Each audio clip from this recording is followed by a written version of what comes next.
तो दोस्तों हाल ही में मैंने इंसिडियस मूवी देखी है जो कि 2010 में रिलीज हुई है। इस मूवी के डायरेक्टर है जेम्स वॉन, जिन्होंने कॉन्जरिंग मूवी को भी डायरेक्ट किया है। और जब बात हॉरर मूवी की आती है तब इंसिडियस बेस्ट मूवीज में आती है, जहाँ पे इस मूवी के 5 पार्ट्स हैं और सभी पार्ट्स को आपस में बहुत ही अच्छी तरह से लिंक किया गया है, जिसमें से आज की इस वीडियो में मैं आपको पहला पार्ट एक्सप्लेन करूंगा और बाकी के 4 पार्ट्स भी आपको आने वाली वीडियोस में देखने को मिलेंगे। अब वीडियो को ध्यान से देखना, क्योंकि हर एक छोटी से छोटी चीज का मैं आपको रेफरेंस देने वाला हूँ और कॉन्जरिंग मूवी में भी इस मूवी से कुछ चीजें उठा के डाली गई हैं जिनके बारे में भी मैं आपको बताने वाला हूँ, जिनको जान के आपको बहुत ज्यादा मजा आने वाला है। इंसिडियस मूवी को IMDb पे मिले हैं 6.8 आउट ऑफ 10, रॉटेन टोमेटोज पे इट्स 4.67 फ्रेश और इस मूवी की मेटाक्रिटिक स्कोर है 53 आउट ऑफ 100। तो आज की इस वीडियो में मैं और आप इस मूवी को समझते हुए इससे रिलेटेड कुछ थ्योरीज पे भी बातें करेंगे। तो चलते हैं सीधा वीडियो की तरफ।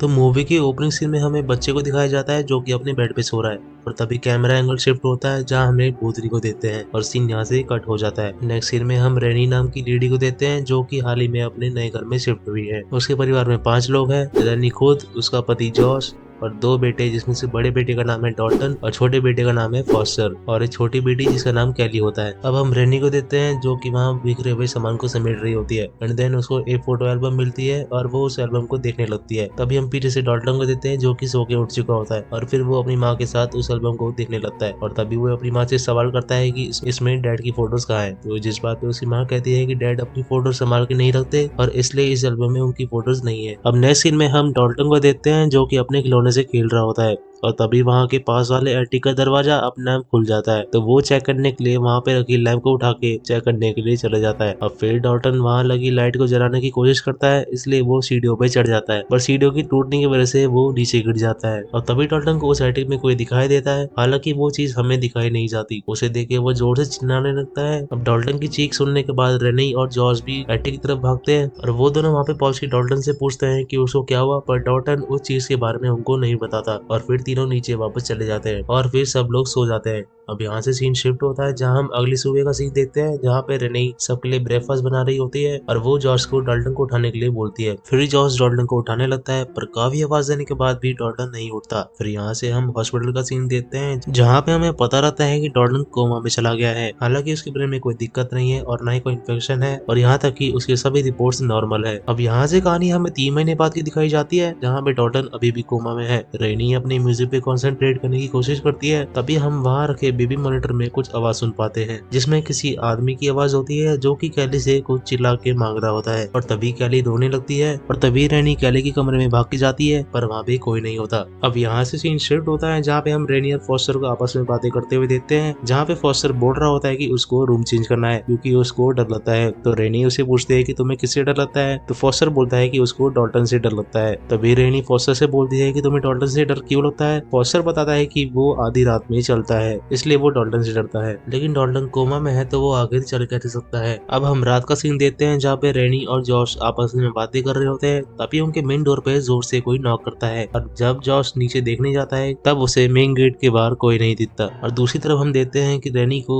बेबी मॉनिटर से कैली की रोने की आवाज सुनाई देती है और जैसे वो कैली के रूम में भाग के जाती है वहाँ उसे एक आदमी खड़ा देता है और जैसे ही वो जॉश को बुलाती है वो आदमी वहाँ से गायब हो गया होता है, जहाँ पे हम समझ पाते हैं कि वो कोई नॉर्मल आदमी नहीं है बल्कि वो किसी की स्पिरिट है। तभी हम देखते हैं कि डोर पे लगा हुआ अलार्म जोर से बजने लग गया है, जिसका मतलब है कि घर में कोई घुस चुका है। पर पूरे घर में छानबीन करने के बाद जॉर्ज को कोई भी नहीं मिलता। अब यहाँ से सीन शिफ्ट होता है जहाँ पे हम अगले दिन का सीन देखते हैं जहाँ पे जॉर्ज रेनी को कॉल करता है और उसको बताता है कि आज उसको कुछ टेस्ट चेक करने हैं जिसकी वजह से उसको घर आने में देरी होगी। अब तभी जॉर्ज अपनी आंखें बंद करता है जहाँ उसे कुछ विजन्स आते हैं जहाँ पे वो उसी बच्चे को देख पाता है जिसको हमने मूवी की स्टार्टिंग में देखा है। अब नेक्स्ट सीन हमें डॉल्टन के घर में दिखाया जाता है जहाँ पे रेनी डॉल्टन का बेड ठीक कर रही होती है। अब तभी रेनी को वहाँ पे किसी के हाथों के पंजे दिखते हैं जो कि खून से बने हुए होते हैं, जिसको लेके वो बहुत ज्यादा चिंता करने लगती है और वो जॉर्ज को घर आने के लिए बोलती है, लेकिन जॉर्ज घर देरी से पहुंचता है, जिस बात पे रेनी जॉर्ज से कहती है कि वो उसका साथ नहीं दे रहा है और वो इन सब चीजों से अकेले फेस कर रही है और काइंड ऑफ वो उन सब चीजों से दूर भाग रहा है, जिस बात पे रेनी गुस्सा होकर अंदर चले जाती है। अब यहाँ से हमें रात के 2 बजे का सीन दिखाया जाता है जहाँ कुछ अजीब सपनों की वजह से रेनी की आंख खुल गई होती है और तभी हम रेनी के रूम के बाहर उसी आदमी को चक्कर काटते हुए देखते हैं जिसको रेनी ने कैली के रूम में देखा था, और वही आदमी उसके रूम में अचानक से आ जाता है और उसका गला दबाने की कोशिश करता है, जिस बात पे रेनी बहुत ज्यादा डर जाती है और चिल्लाने लगती है। और उसकी चीख सुन के जॉस उसी कमरे में भाग के आता है और उसको संभालता है, जिस बात पे रेनी बोलती है कि उसको यहाँ पे नहीं रहना और इस घर को वो छोड़ के कहीं और जाना चाहती है, जिस बात पे जॉस मान जाता है। अब यहाँ से हमें नेक्स्ट सीन दिखाया जाता है जहाँ पे हम देख पाते हैं कि जॉस और रेनी ने वो घर छोड़ दिया है और दूसरे घर में शिफ्ट हो गए हैं, और जहाँ पे जॉस की माँ लॉरेन भी आई होती है उनकी मदद करने के लिए। अब दोस्तों ये वो लॉरेन नहीं है जिनको हमने कॉन्जरिंग मूवी में देखा है। अब लॉरेन वहाँ रखी फोटो को उठाती है जिसमें हम जॉस के परिवार को साथ देते हैं। अब यहाँ लॉरेन उस फोटो को देख के बड़ी अजीब बात बोलती है कि यकीन नहीं होता कि जॉस ने तुम्हारे साथ फोटो खिंचवाई। अब लॉरेन ऐसा क्यों बोलती है, इसके पीछे भी बहुत बड़ा मीनिंग है जो कि हम आगे जानेंगे। अब नेक्स्ट सीन में हम रेनी को देखते हैं जो कि कूड़ा फेंकने के लिए घर से बाहर निकलती है। तभी उसको अपने नए घर में एक बच्चे की आत्मा दिखाई देती है जिसके पीछे वो भाग के जाती है, पर वो बच्चा बार बार गायब हो रहा था। लेकिन तभी वो डॉल्टन के कमरे में छुप जाता है जहाँ पे वो रेनी को तगड़ा जंप स्केयर देता है और वहाँ से हंसते हुए भाग जाता है,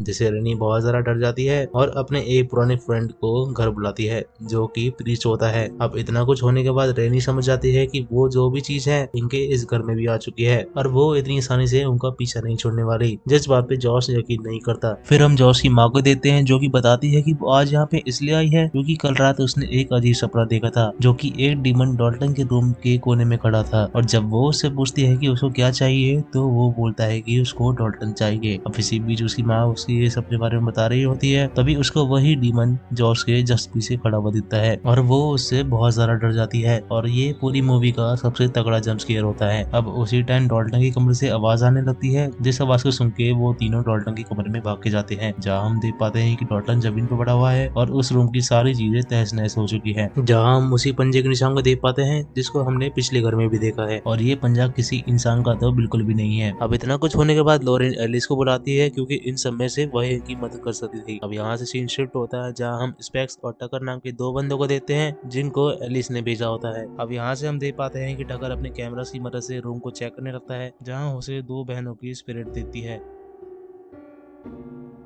which is clearly reference of the Shining movie, जिससे वो बहुत ज्यादा डर जाता है और तुरंत एलिस को कॉल लगाने के लिए बोलता है। और तभी एलिस वहाँ आ जाती है और जॉस को वो कहती है कि हम पहले भी मिल चुके हैं, पर जॉस को ऐसा कुछ भी याद नहीं था क्योंकि उसके हिसाब से वो एलिस से फर्स्ट टाइम मिल रहा होता है। अब एलिस डॉल्टन के कमरे में जाती है जहाँ उसे कोई दिखाई देता है। अब वो जैसा जैसा बताती है स्पेक्स वैसी ही चीज को ड्रॉ करता है, जहाँ हम देख पाते हैं कि ये वही रेड फेस वाला डीमन है जिसको हमने थोड़ी देर पहले देखा है। अब एलिस बताती है कि हॉन्टेड तुम्हारा घर नहीं बल्कि तुम्हारा बेटा है, जहाँ एलिस बताती है कि डॉल्टन के पास कुछ ऐसी शक्तियां हैं जिनकी मदद से वो अपनी आत्मा को दूसरी दुनिया में भेज सकता है, जिन शक्तियों को हम एस्ट्रल प्रोजेक्शन के नाम से जानते हैं, और वो ये सब बचपन से ही करता आ रहा है। अब दोस्तों एस्ट्रल प्रोजेक्शन का मतलब होता है कि आपकी फिजिकल बॉडी तो यही है पर आपकी स्पिरिचुअल बॉडी किसी और दुनिया में है। यहाँ हमें पता लगता है कि डॉल्टन उसी दुनिया में कहीं खो गया है जिस वजह से वो अपनी बॉडी में वापस नहीं आ पा रहा, और जहाँ वो खोया है उस जगह का नाम है द फर्दर। द फर्दर ऐसी जगह है जो कि अपनी दुनिया से बहुत दूर है पर फिर भी हमारे चारों तरफ है, और वहाँ हमारा वक्त नहीं चलता और वहाँ मरे हुए लोगों की तड़पती हुई आत्माएं हैं, और वो जगह जिंदा लोगों के लिए बिल्कुल भी नहीं है क्योंकि वहाँ की आत्माएं हमारी बॉडी को स्मेल कर सकती है, और यही रीजन है कि इतनी सारी एंटिटीज हम इस घर में देख पा रहे हैं क्योंकि उनको डॉल्टन की बॉडी चाहिए क्योंकि वो भी एक बार फिर से जीना चाहते हैं, और कहीं आत्माओं के इरादे इंसिडियस है, और वो रेड फेस वाला डीमन भी उन्हीं में से एक है जो कि डॉल्टन की बॉडी चाहता है और उसका सिर्फ एक ही मकसद है दूसरों को नुकसान पहुंचाना। पर ये सब बातें अब जॉस को बकवास लगती है और वो एलिस को वहां से जाने के लिए बोल देता है। अब नेक्स्ट सीन में हम जॉस को देखते हैं जो कि डॉल्टन के रूम में उसकी ड्राइंग्स दिख रहा होता है, जहाँ पे वही रेड फेस वाला डीमन बना हुआ होता है और वहीं पे एक रेड कलर का डोर बना हुआ होता है, जिन सबको देख के जॉस उन सब चीजों पे यकीन करने लगता है और वो रेनी को बोलता है कि वो डॉल्टन को बचाने के लिए अब कुछ भी करेगा। अब नेक्स्ट सीन में हम देखते हैं कि एलिस स्पेक्स और टकर वहाँ पे पहुंच चुके हैं और एलिस वहाँ पे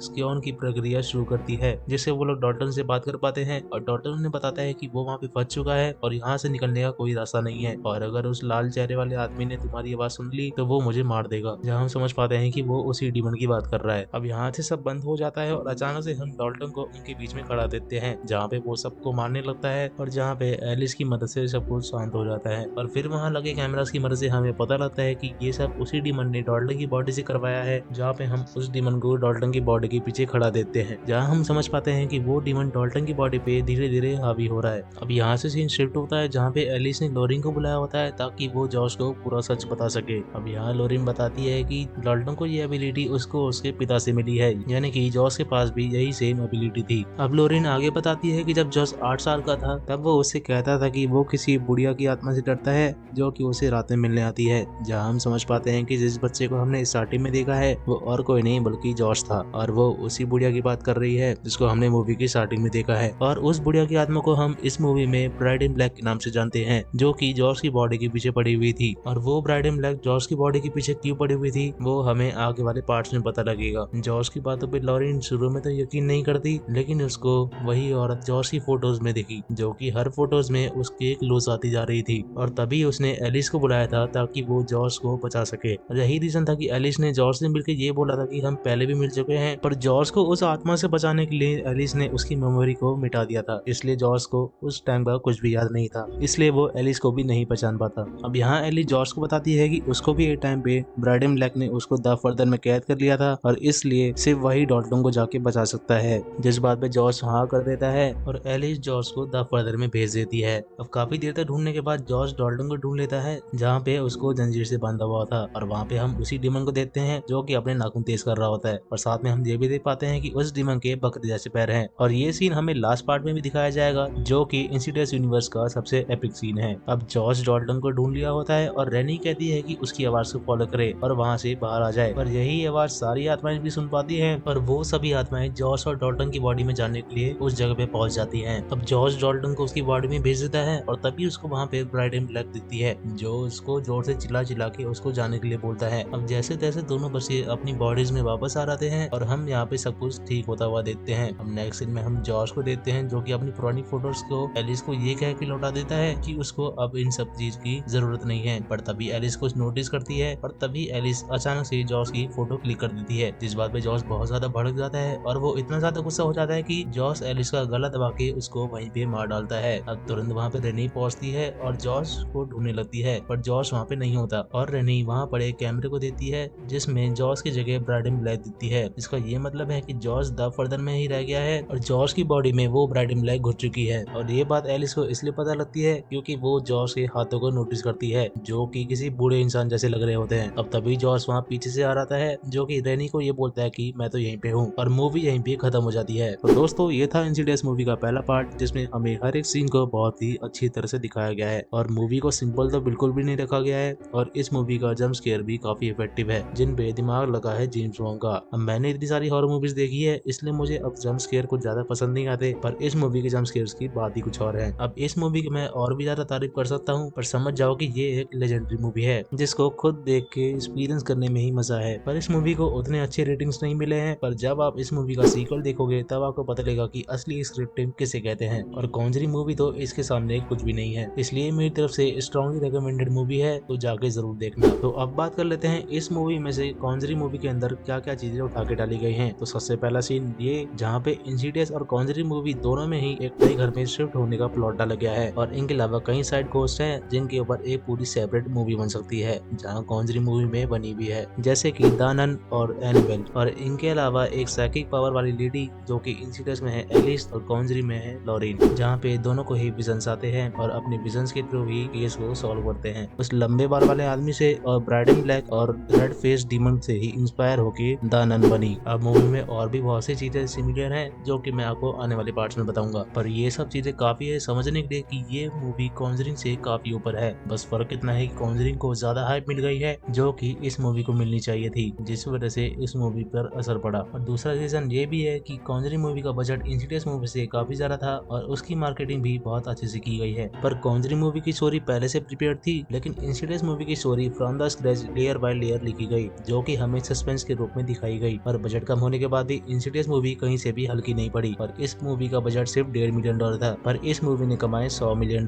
जो कि आप समझ ही सकते हैं इस मूवी का स्टैंडर्ड बाकी हॉरर मूवी से कितना ऊपर है। और कॉन्जरिंग मूवी की स्क्रिप्टिंग इंसिडियस मूवी की स्क्रिप्टिंग को टक्कर नहीं दे सकती। अब अच्छी लिखाई किसे कहते हैं, इसका एग्जांपल आपको नेक्स्ट वाले पार्ट में दिखेगा। अब वैसे तो इंसिडियस पहली मूवी है, पर टाइमलाइन के हिसाब से ये तीसरी मूवी है, क्योंकि तीसरा और चौथा पार्ट इसका प्रीक्वल होगा। अब दोस्तों इस मूवी का मैं अगला पार्ट जल्दी लेके आऊंगा और तब तक के लिए इस वीडियो को लाइक करना ना भूले और चैनल को भी जरूर से सब्सक्राइब कर ले ताकि आप इस मूवी का सेकंड पार्ट मिस ना कर दे। और मैंने कॉन्जरिंग यूनिवर्स का पूरा एक्सप्लेनेशन कर रखा है जिसका लिंक आपको आई बटन और डिस्क्रिप्शन दोनों जगह मिल जाएगा। मैं मिलूंगा आपसे अगली वीडियो में, तब तक के लिए thanks for watching and take care.